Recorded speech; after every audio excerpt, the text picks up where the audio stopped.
Baik, bismillahirrahmanirrahim. Assalamualaikum warahmatullahi wabarakatuh.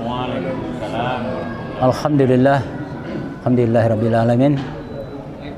Allahumma rabbana lakal hamd anta qayyimus samawati wal ard wa man fihin. Allahumma shalli ala Muhammad wa ala ali Muhammad. Kembali kita di kajian Al-Qur'an secara tafsiriyah. Adapun surah yang kita bahas adalah surah As-Sajdah. Di ayat 8 sampai dengan 14 secara tafsiriyah. Saya harap teman-teman bisa memberi tafsir sebagaimana pengalaman-pengalaman bacaannya. Terlebih dahulu kita membacakan ayatnya sebelum kita bahas secara tafsiriyah. Tafadhal. Assalamualaikum warahmatullahi wabarakatuh.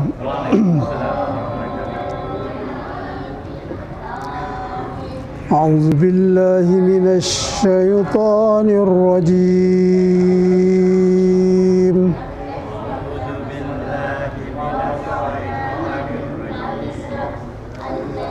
Bismillahirrahmanirrahim.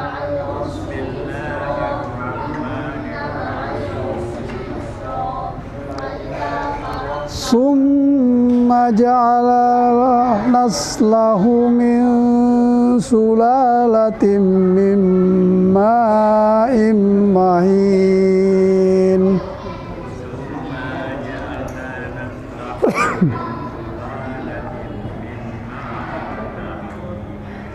Thumma sawwahu wa nafaha fihi min ruhihi wa ja'ala lakumus sam'a wal absara wal af'idah.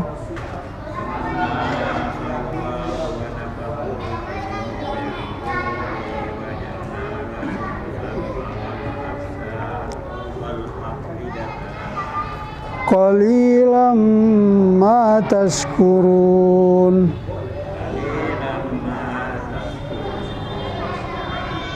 Wa qalu aiza dalalna fil ardi a inna lafi halqin jadid.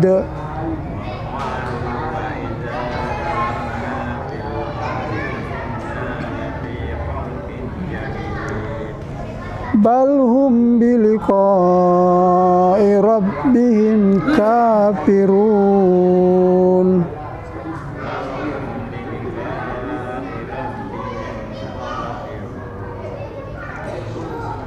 Qul yatawaffakum malakul mautil ladzi wukkila bikum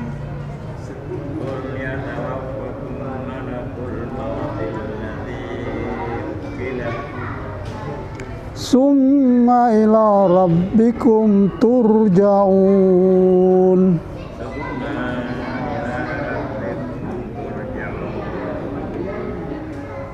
Walau tara izil mujrimuna nakisu ru'usihim inda rabbihim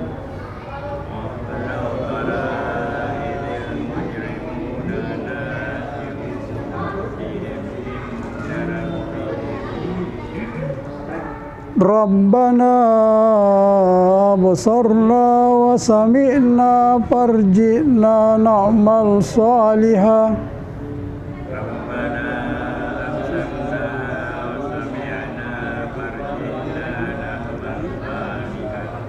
Inna muqinun.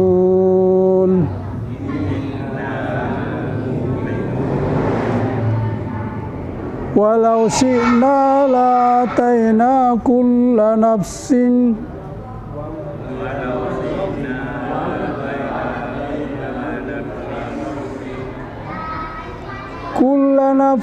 hudaha walakin haqqal qawlu minni la'anna jahannam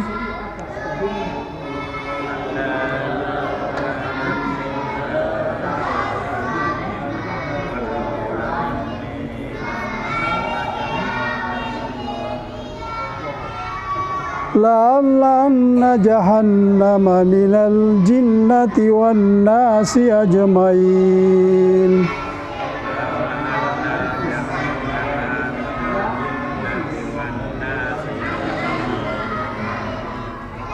فذوقوا بما نسيتم لقاء يومكم هذا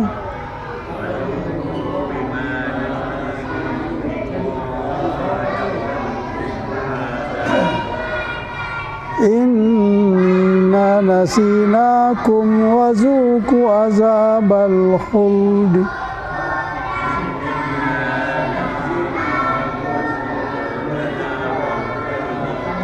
بما كنتم تعملون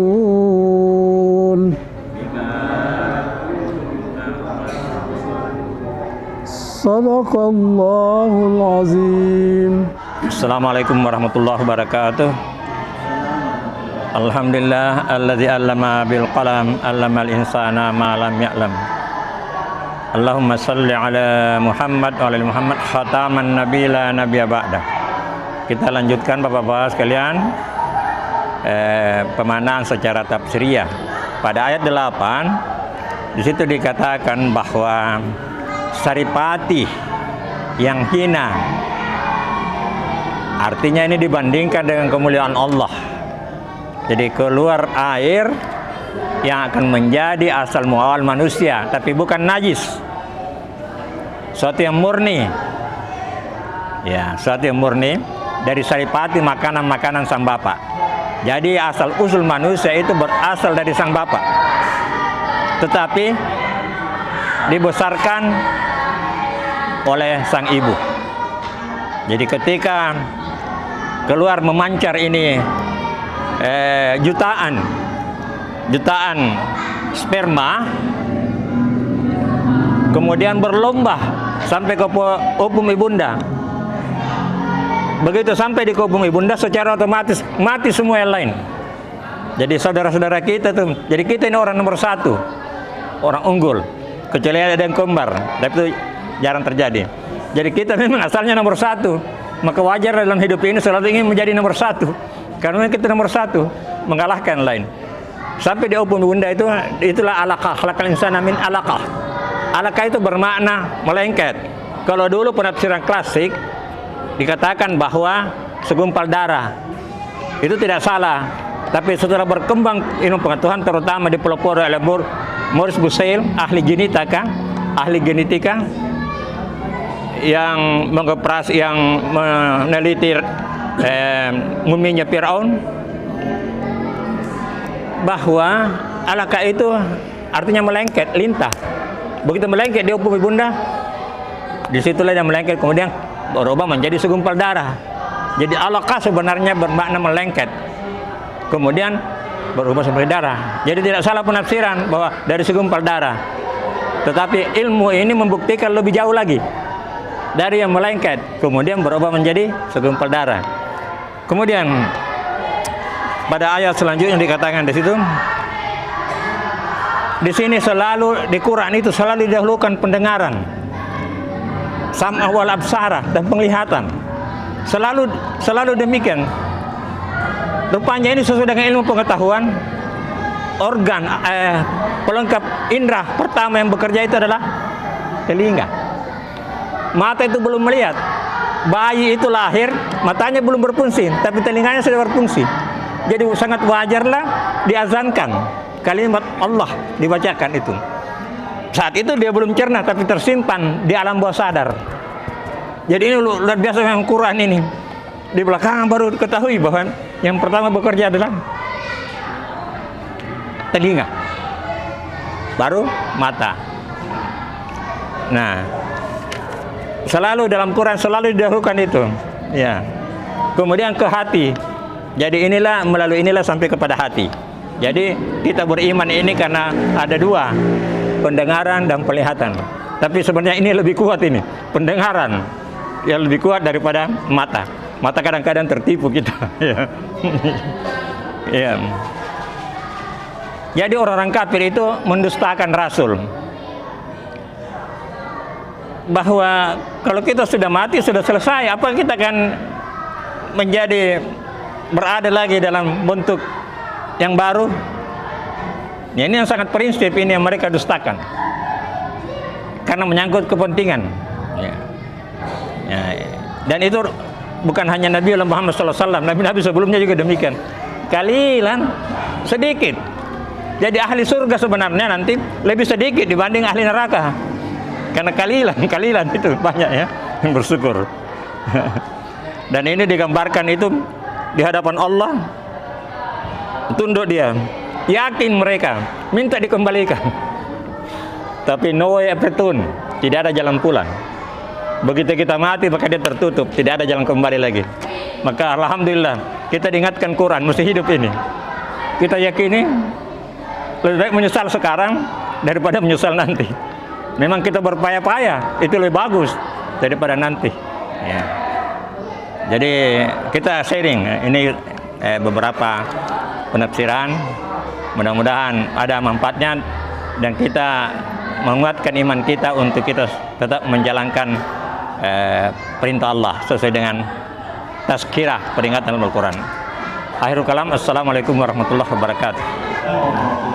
Alhamdulillah wa syukrillah wa la haula wa la quwata illa billahil azim. Jadi saya sangat bersyukur sekali dengan berada di majelis ini. Kita sebagai manusia kurang-kurang bersyukur, banyak manusia yang kurang bersyukur kepada Allah Subhanahu wa taala. Dia tidak menyadari dirinya bahwa di ayat ini dikatakan mereka diciptakan dari saripati mentah, tapi tidak bersyukur. Keberadaan kita ini karena atas izin Allah Subhanahu wa taala kita ada di sini. Ya, jadi banyak manusia tidak banyak bersyukur kepada Allah Subhanahu wa taala sehingga mereka banyak yang lalai menarik syukur. Kalau dia banyak bersyukur, alhamdulillah dia akan ikut bersama-sama. Begitu banyaknya masyarakat di kompleks ini tapi masjid masih kurang. Jadi karena kurang bersyukur itulah salah satu tanda kurang bersyukurnya. Ya, kalau dia menyadari dirinya bahwa dia ciptakan dari saripati, insya Allah saya yakin dia akan. Ya, begitu hebatnya Allah Subhanahu wa taala mampu menciptakan manusia tanpa ibu.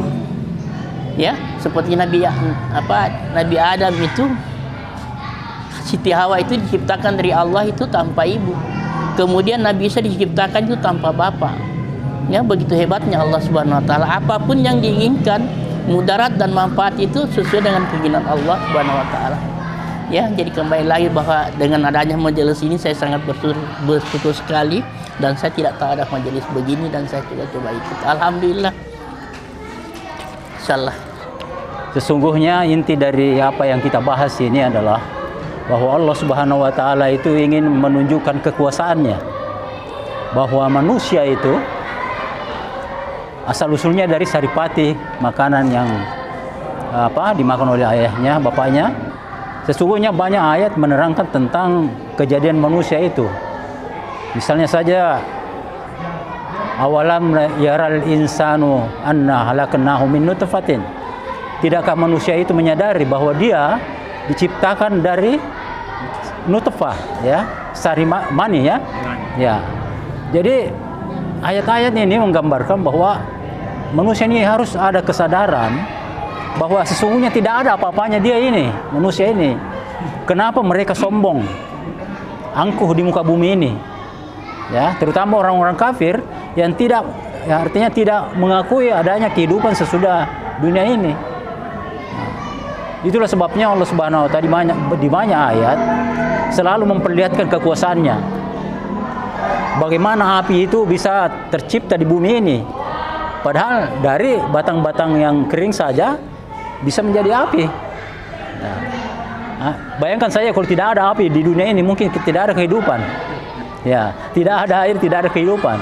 Tapi semua Allah ciptakan lengkap. Apalah takilun, ya. Apalah tatafakkarun. Apa kamu tidak berpikir? Apa kamu tidak mengambil pelajaran dari itu? Ya.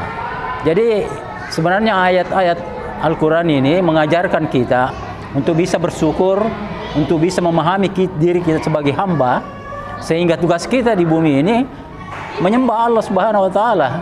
Tidak ada lain itu. Nah, jadi orang-orang kafir di akhirat nanti juga dia akan menyesal, ya. Nah, bahkan dia minta untuk dikembalikan ke bumi. Biar sebentar saja. Saya mau balikan saya ke bumi. Nanti di bumi saya mau menyumbangkan semua hartaku, ya kan? Tapi apa boleh kata lagi, tidak bisa lagi, kan? Nah, jadi ini adalah peringatan-peringatan bagi kita semua ini. Bagaimana kita menyikapi diri hidup di dunia ini, makanya dalam sholat kita disuruh ruku, sujud ya, agar supaya ego kita itu merendah ya. Bagaimana kalau kita sujud ya, otak kita ini paling di bawah dia posisinya, dan banyak orang sombong gara-gara kepintarannya, wujub ya, dia sendiri saja yang pintar menurut dia. Nah, inilah yang berulang-ulang kali Allah mengulangi di dalam Al-Quran supaya manusia itu sadar ya, sadar itulah. Jadi disuruh kita bersyukur ya. Fa subhanalladzi biyadihi malakutu kulli syai'in wa ilaihi turja'un ya, bahwa segala sesuatu itu ada dalam genggaman Allah ya. Apakah kamu tidak bersyukur? Dan semua itu dilakukan atas kekuasaan Allah Subhanahu wa taala. Bismillahirrahmanirrahim. Assalamualaikum. Karena kita tadi masalah penafsirannya, maaf, ini ayat 9. Kemudian dia menyempurnakannya dan meniupkannya roh. Kata dia di sini, dia kata tunjuk. Sementara yang meniupkannya roh di situ kan adalah Allah Subhanahu wa taala. Kenapa dikatakan dia? Dia seakan-akan ada orang lain yang menunjuk ke Allah bahwa dia meniupkan roh ciptaannya ke dalam tubuhnya dan dia menjadikannya pendengarannya. Itu ada kesan bahwa ada orang lain yang menunjuk sama Allah. Yang kedua, terkadang juga Allah memakai kata kami, aku. Jadi ini tidak konsisten. Terkadang dia mengatakan aku, terkadang dia mengatakan kami. Saya demikian. Mohon penjelasan. Terima kasih. Assalamualaikum warahmatullahi wabarakatuh. Ini menarik ini pertanyaan Pak Andi ini ya. Jadi Quran ini memang unik ini. Allah kadang-kadang memakai kata nahnu, kami. Kadang-kadang memakai kata ana, aku. Nah, dari segi ungkapan ini bermakna kalau dia pakai ana berarti hak prerogatifnya itu. Tetapi kalau dia memakai kata nahnu, ada partisipasi sang hamba. Kemudian juga ada malaikatnya menyampaikan. Jadi, tapi bukan berarti banyak. Ini sama dengan jabatannya. Kalau seorang pejabat, bupati, gubernur, dia kan tidak mengatakan saya. Dia selalu mengatakan kami karena jabatannya itu. Nah, di sini dalam bahasa Quran kata kami yang dalam bahasa Inggris dikatakan we tidak berarti plural tapi tetap tunggal karena itu nama jabatannya sebagai sang penguasa. Dan Quran ini kadang-kadang dalam dialog memakai kata kamu, anta, antum. Nah, kalau dia di fi'il mudhari dia pakai tah di depannya. Tetapi kadang-kadang dia menjadi pihak ketiga. Karena apa? Karena ini disampaikan kepada umatnya Muhammad. Di situ dia katakan dia. Jadi ini penyampaian pengajaran kepada umatnya Muhammad. Jadi dia menjadi pihak ketiga dalam arti dia Allah. Jadi ini yang memang sangat unik. Sampai-sampai tidak ada yang mampu membuat kitab seperti Quran. Dia unik dan dia selalu tepat. Dikatakan istilahnya bahasa Inggris zero mistake, kesalahan nol. Tidak ada satu pun dalam kata-kata di sini yang salah. Kalau kita tidak paham bukan berarti itu salah, hanya karena kita tidak paham. Ya. Ini unik. Sampai-sampai sejak 1400 tahun lalu ditantang. Fatu bi suratin min mislik. Datangkan satu surah seperti ini. Watu sadakum binulah in kuntum sadiqin. Panggil. Kalau perlu bersekutu dengan jin, tapi tidak ada. 1400 tahun lalu dibuat sampai sekarang tidak ada yang mampu membuat. Jangankan satu surah, satu ayat saja. Ya. Karena dia mengandung kebenaran, indah dan benar itu. Nah, jadi itu tadi Pak ya. Jadi dia kadang-kadang memakai kata dia karena itu diajarkan kepada umatnya Muhammad. Maka dia katakan kul, kata kul huwa dia Allah. Ya. Katakan Muhammad dia Allah. Jadi menjadi pihak ketiga. Kul huwa kan dia. Ya. Jadi baru variasi. Kemudian di sini dikatakan wa nafahu fihi mir ruhihi. Hi itu nyah. Kata pemilikan dari ruhnya itu ya. Dari rohnya ya. Jadi ditiupkan dari rohnya ya. Rohnya Allah. Kata-katanya tadi itu pihak ketiga ya. Kalau dia langsung bicara kepada kita kata mirruhi. Ada kan ayat yang berbunyi mirruhi dari ruhkum. Tapi kalau kadang-kadang pakai dari rohnya itu karena kita Rasulullah berbicara kepada umatnya sehingga Allah menjadi pihak ketiga ya. Kemudian hina itu tingkat pembanding. Hina di hadapan Allah dalam artian itu kan rendah. Kan itu bersumber dari suatu barang yang kita selalu sembunyikan. Selalu sembunyikan dan kita malu kalau dilihat orang itu tuh. Nah dari situ keluar. Dari itu keluar itu. Itulah makanya dikatakan hina dalam artian mengingatkan kita bahwa kita ini tidak apa-apanya seperti kata Pasman. Ya, mengingatkan kita ini dari air. Dari air yang kalau orang lihat itu tentu malu ya. Tapi diingatkan tuh, saya mesti ingat pesannya Pak Wahid. Bukan najis itu suci, tapi kedudukannya hina. Makanya kita mandi itu katanya memerdeka hadas kecil, tetapi bukan karena itu, tapi menghormati awal kejadian kita. Jadi kita mandi di samping membersihkan hadas, karena ada hadas itu Pak. Sebelum keluar itu saripati air mani itu ada dulu yang keluar Pak, itu yang najis itu, jernih. Kemudian kalau mani itu kental. Jadi biasanya kalau orang terangsang itu Pak, itu keluar. Ini luar biasa juga. Keluar itu Pak, itu najis itu. Tapi dia mematikan bakteri Pak. Jadi sebelum dia masuk ini ke, ya bicara kita ke perempuan itu, dia keluar yang jernih dulu Pak, itu mematikan bakteri. Saya barulah keluar. Itu luar biasa. Artinya kalau dikaji itu lebih jangkau. Dan sekarang itu orang dokter-dokter pada kagum itu membicarakan embrio. Sangat bertepat. Bahkan ada profesor yang masuk Islam gara-gara ahli embrio. Dia bilang, kenapa 1000 tahun lalu ini sudah dinyatakan kejadian manusia ya. Kejadian manusia itu dari 3 fase itu. Dia tentu pakai mikroskop. Pada saat itu belum ada mikroskop. Itu dari Allah. Ya, jadi itu bayang. Jadi itulah tadi unik memang Quran ini dan menarik untuk kita kaji sebagai tazkirah peringatannya daripada kita menyesal nanti. Kembalikan aku ke dunia. Aku yakin, memang yakin kalau sudah dilihat. Bagaimana kita yakin sebelum kita lihat? Nah, ini yang penting. Nah, itu kan tingkatannya Pak ya. Ada hakul yakin ya. Ada ainul yakin, ilmu yakin dan hakul yakin. Masa ada waktu. Saya pernah menerjemahkan buku Pak, dan saya kaget. Karena buku itu dikatakan dari bahasa Inggris ke bahasa Indonesia. Aku tidak katakan aku percaya Tuhan. Aku tidak katakan begitu. Aku tidak katakan aku percaya. Maka aku katakan aku tahu Tuhan itu ada. Dia tidak pakai belief, itu percaya.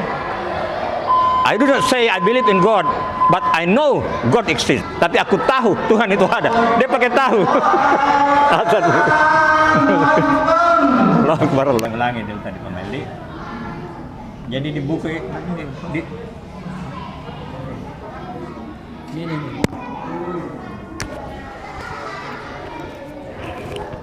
Jadi di naskah itu dia katakan, I do not say I believe in God, but I say I know God exists. Artinya, aku tidak katakan aku percaya Tuhan. Aku katakan aku tahu Tuhan itu ada. Artinya begini, tingkat keyakinan sudah sangat tinggi. Katakanlah Karebosi, orang Sinjai, orang Polopo, yang belum pernah ke Makassar, belum pernah lihat Karebosi, tapi dia dengar, dia yakin, oh ada. Karebosi itu ada di Makassar. Itu ilmu yakin. Berilmu yakin. Kemudian satu saat, apakah dia naik pesawat atau dia jalan, dia lihat nih, ainal yakin. Tapi yang sudah masuk di Karebosi, hakul yakin. Dia tidak boleh katakan saya percaya Karebosi itu ada di Makassar, tapi saya tahu Karebosi di Makassar. Tingkat keyakinan, itulah ma'rifat. Makanya orang yang sampai kepada level ini sangat hati-hati, ya pokoknya sangat hati-hati. Karena bukan lagi dia sudah lebih daripada percaya, dia tahu Tuhan itu ada. Nah itu. Jadi saya berpikir saat saya terjemahkan itu sebelum rupanya itu keyakinan gitu. Ya. Tahu. Karena tahu kita sudah di situ. Tahu berarti sudah percaya. Sudah, ya. Lebih dari percaya.